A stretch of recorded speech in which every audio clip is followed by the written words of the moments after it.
لیکن پھر وہی بات آ رہی ہے کہ ہے نا SOPs اور لوگوں کو ہے نا ریکویسٹ کرنا کہ آپ جو ہے جب بھی کہیں ہے نا کمیونٹی میں جاتے ہیں، گیدرنگ میں جاتے ہیں، دوسروں کو بھی کہیں اور خود بھی عمل درآمد کریں۔ پروفیسر صاحب آپ سے بات کرتے ہیں اور رویے کی بات کرتے ہیں، عمومی رویہ ہم لوگوں کا کیا ہے، اور یہ جو کمیونٹی میں نظر آتا ہے رویہ، جیسے ابھی ہم اختلافات کی بات کر رہے تھے، نظریات ایک دوسرے کے ایکسیپٹ کرنے کو تیار نہیں ہم لوگ، تو اس کی جو تشکیل ہے رویوں کی، اس سے ہماری زندگی پر کیا اثر پڑتا ہے، آپ کیا سمجھتے ہیں؟ دیکھیے میم، سوال یہ ہے کہ رویہ ہم کہتے کس کو ہیں؟ ہر انسان مختلف ایکشنز کا ایک مجموعہ ہوتا ہے، چلتے پھرتے اٹھتے بیٹھتے ہر جگہ یہ ہمارے ایکشنز ہیں، اور یہ پریویل کرتے رہے کنٹینیوسلی، گھروں کے اندر، گھروں سے باہر، ایجوکیشنل انسٹیٹیوٹ میں۔ سو کلیکشن آف ایکشنز جو ہے دیٹ از کالڈ بیہیویئر۔ بالکل ٹھیک ہے۔ اب مسئلہ یہ ہوتا ہے کہ یہ زگ زیگ بھی پریویل کرتے ہیں۔ ہمارا being parents, being teachers, being کسی بھی ادارے کے ہیڈز، یہ ہماری ڈیوٹی ہے کہ ہم جس ایج کو بھی ڈیل کر رہے ہیں، گھر میں یا گھر سے باہر، اس کو ہم نے ڈائریکٹ کرنا ہے، سمجھانا ہے اور کنٹرول میں لے کے آنا ہے۔ دیکھیں آپ کہہ رہے تھے تنازع، اور یہ بھی ایک بیہیویئر ہی ہے۔ بالکل ٹھیک ہے۔ اس میں فرق یہ ہوتا ہے کہ difference of opinion is the beauty of human beings, but the issue is this کہ ہم اس کو جب امپوز کر لیتے ہیں کسی کے اوپر، وہ تنازع کی شکل بیس رکھ دیتا ہے وہاں پہ۔ تو اس کو امپوزیشن سے بچانا ہے، یہ سمجھانا ہے یوتھ کو، بچوں کو، کہ امپوز نہیں کرنا کسی بھی چیز کو، ریسپیکٹ دیں، پیشنس کے ساتھ قبول کریں، اس کو ایکسیپٹ کریں، اس کو انڈرسٹینڈ کریں۔ وداؤٹ انڈرسٹینڈنگ کسی بھی چیز کا سالوشن نہیں نکلے گا۔ دیکھیں یہ وہ وقت ہے جو یوتھ کے حوالے سے ہمیں فیصلہ لینا ہے، ٹھیک ہے، اور اس سے ہمیں فائدے حاصل ہوں گے۔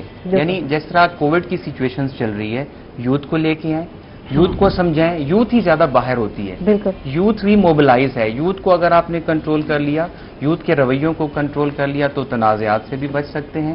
دیکھیں ہماری ایک اینتھروپولوجسٹ ہیں، ان کا نام ہے Ruth Benedict and Margaret Mead, وہ یہ کہتے ہیں کہ child rearing practices are the integral part of personality structure, کہ بچے کے جو پہلے 6 سال ہوتے ہیں they are very very important, اس کو بہترین نورشمنٹ کی ضرورت ہوتی ہے، اچھی لینگویجز کا استعمال کریں، پراپر الفاظ کا استعمال کریں، ان کی بیڈنگ کا خیال کریں، ان کی واش روم پریکٹسز کا خیال کریں، یعنی وہ وقت ہوتا ہے بچے کا جب آپ اس کی شخصیت سازی کر رہے ہوتے ہیں، and that is very important. وہاں سے بچہ نکلتا ہے، سوسائٹی میں جاتا ہے، وہاں سے اسکول میں جاتا ہے، تو یہ جو ٹرائی اینگل ہے اس کو ہم نے آبزرو کرنا ہے کہ ہمارے بچوں میں ڈے ٹو ڈے کس طرح کی چینجز آ رہی ہیں، ہمیں ان کے اوپر پراپر آبزرویشنز رکھنی چاہیے۔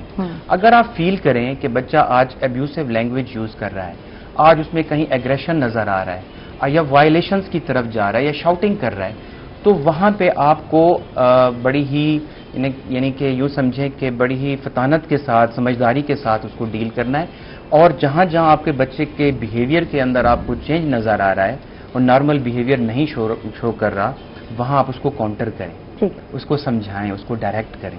اور اسی طریقے سے اگر ہم سب لوگ اپنے اپنے بچوں کو نگہداشت کے طور پہ دیکھنا شروع کر دیں اور ان کے بیہیویئرز کو کنٹرول کرنا شروع کر دیں، میرا خیال ہے کہ اچھی یوتھ ڈیولپ ہوگی، ایک اچھا معاشرہ۔ اور اس سلسلے میں ماں کا کردار، ایک خاتون کا کردار جو ہے وہ بہت امپورٹنٹ ہے۔ اگر ہم معاشرتی امن کی بات کرتے ہیں، معاشرے میں امن چاہتے ہیں، سکون چاہتے ہیں، رواداری چاہتے ہیں، بھائی چارہ چاہتے ہیں، تو اس کا سارا جو فوکس ہے، منبع ہے، ماں ہے۔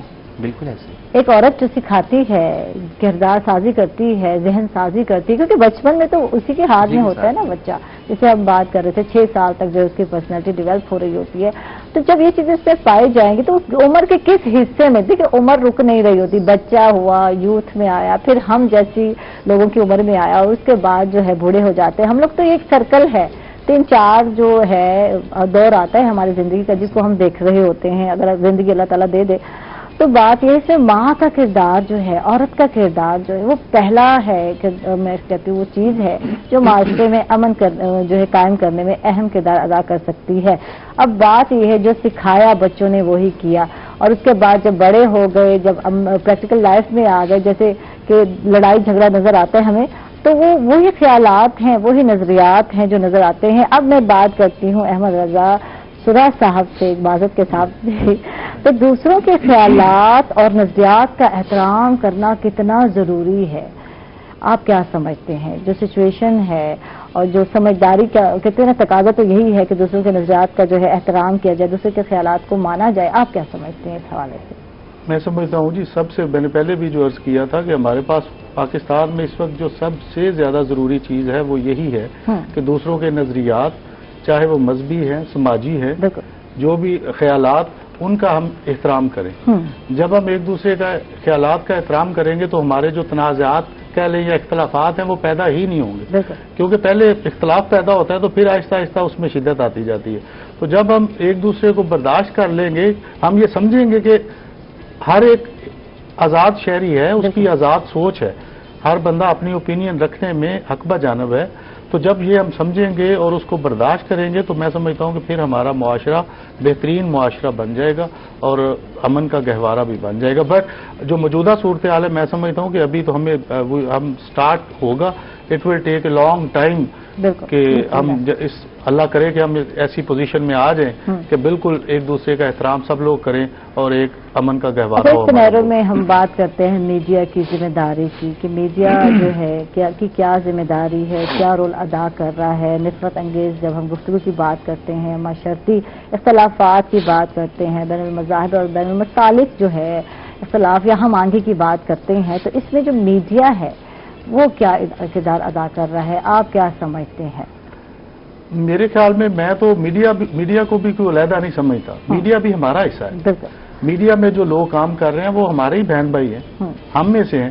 تو جو ایک اوور آل ہمارا ایک مائنڈ سیٹ ہے وہ کہیں نہ کہیں جو سوسائٹی میں ہے وہ میڈیا میں بھی آپ کو نظر آ جاتا ہے، کیونکہ میڈیا نے بھی وہی چیزیں دکھانی ہیں، وہی چیزیں لے کے چلنی ہیں جو سوسائٹی میں ہے. تو لازمی بات ہے جو اوور آل ایک ہمارا سوسائٹی کا امپیکٹ ہے تو اس کا کہیں نہ کہیں اثر ادھر بھی ہوتا ہے. لیکن میڈیا میں سمجھتا ہوں کہ جو بہت پازیٹیو رول پلے کر رہا ہے. بہت ساری چیزیں ایسی ہوتی ہیں، جیسے میں ایک سرکاری ملازم کے طور پہ اگر بات کروں تو بہت ساری چیزیں ہوتی ہیں جو ہمارے پاس ہمیں ان کا پتہ نہیں چلتا، کیونکہ میڈیا کے لوگ جو ہمارے جرنلسٹ بھائی ہیں وہ فیلڈ میں ہوتے ہیں، وہ سارا چیزوں کو دیکھ رہے ہوتے ہیں، تو وہ چیزیں ہائی لائٹ کرتے ہیں. جب وہ چیز ہائی لائٹ کرتے ہیں تو اس میں پھر ہمیں اس چیزوں کو بہتر بنانے میں یا قانون کی عملداری کو بہتر طور پر کرنے کے لیے جی بالکل وہ ہمارے لیے وہ مددگار ثابت ہوتا ہے.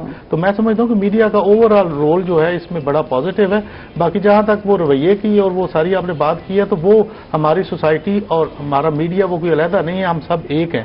تو ہمارا ایک جو جنرل ہے مائنڈ سیٹ کہہ لیں یا امپیکٹ اوپینین وہ سیم ہی ہے. بالکل. ڈاکٹر صاحب آپ سے بات کرتے ہیں اور آپ سے جانتے ہیں کیا کہیں گے. عید آنے والی، عید الاضحیٰ آنے والی ہے، کیا کرنا چاہیے لوگوں کو، کس طرح احتیاط کرنی چاہیے، کورونا سے بچنا ہے، کووڈ-19 سے، تو کیا کہیں گے، کیا میسج جائے گا آج کے دن؟ جی میڈم، میں نے آپ کو پہلے یہی بات کی تھی کہ آپ جو عید آ رہی ہے تو اس میں آپ جو نماز پڑھیں تو کھلے میدان میں پڑھیں اور اپنا کم از کم ایٹ لیسٹ 3 فٹ کا فاصلہ رکھیں اور منہ پہ ماسک رکھیں، بغل گیر نہ ہو. جو عید کے بعد جو ایک ہمارا روایتی طریقہ کار ہوتا ہے آپ دعا سلام کر لیں، کیونکہ اللہ تعالیٰ کا حکم ہے کہ بیماری سے بچو، اور بیماری سے بچنے کے آج کل یہی طریقہ کار ہے کہ آپ اپنے پریونٹیو حفاظتی جو ہے نا اقدامات جو ہے نا وہ آپ کے لیے سب سے ضروری ہیں.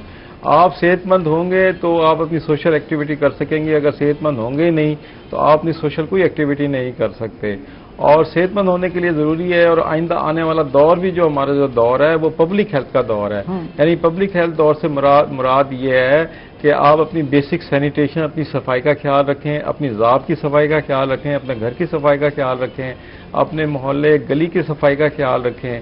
پھر آپ جو ہے جو بھی چیز پکائیں اسے دھو کے پکائیں، اور پکائیں تو اچھی طریقے سے پکائیں. جو بھی آپ کھانے پینے کا استعمال کریں اسے اپنے ہاتھ دھو کے استعمال کریں. اور پھر اگر آپ کسی کویک کے پاس نہ جائیں، عطائی ڈاکٹر کے پاس نہ جائیں، کیونکہ عطائیت ہمارے لیے ہیپاٹائٹس بڑی کاز کر رہی ہے. کسی مستند ڈاکٹر کے پاس جائیں. ہمیشہ ڈسپوزیبل سرنج کا استعمال کریں. ہمیشہ پانی کو بوائل کر کے استعمال کریں. آپ کو ڈائریا سے بچ جائیں گے، آپ گیسٹرو سے بچ جائیں گے. اسی طرح آپ جو ہے کسی اگر دانت کلوانے جاتے ہیں تو کسی کویک ڈینٹسٹ کے پاس نہ جائیں، آپ کو ہیپاٹائٹس سی لگ جائے گا. آپ ہمیشہ کسی مستند ڈینٹل ڈاکٹر کے پاس جائیں. تو یہ چھوٹی چھوٹی چیزیں ہیں جو کہ ہم بڑی بڑی جو ہے نا مصیبتوں سے اور بیماریوں سے بچ سکتے ہیں. تھینک یو جی، بہت بہت شکریہ ڈاکٹر سید وسیم الحسن ربضی صاحب، آپ تشریف لائے. احمد رضا سورہ صاحب آپ کا بھی بہت بہت شکریہ، آپ تشریف لائے. پروفیسر شاکر ملک صاحب آپ کا بہت بہت شکریہ. اور چھوٹا سا میسج، چھوٹا سا کیا میسج جائے گا آج کے دن، کیا کہیں گے؟ آپ سے کہوں گی پروفیسر صاحب. میم میں یہ کہوں گا جیسے کہ ڈاکٹر صاحب نے بھی بات کی ہے، اس وقت جو سب سے بڑا ہمارے لیے مسئلہ ہے وہ کووڈ ہے. اس سے بچنا ضروری ہے کیونکہ دیکھیں جان ہے تو جہان ہے. بالکل. تو ہمیں یہ دیکھیں بہت ڈیکریز ہو گیا ہے پاکستان کے اندر اس کی سچویشن، اور احتیاط کریں، کوئی زیادہ مطلب کنڈیشن نہیں ہے. ماسک پہنیں، ہاتھوں کو دھوئیں، تھوڑا سا فاصلہ رکھ لیں، یہی کافی ہے. اور اس سے یہ ہماری چیزیں جو ہے تھینک یو جی، بہت بہت شکریہ. اس کے ساتھ ہی ناظرین ہم لوگ جا رہے ہیں چھوٹے سے وقفے پر، کہیں مت جائیے گا، ہمارے ساتھ رہیے.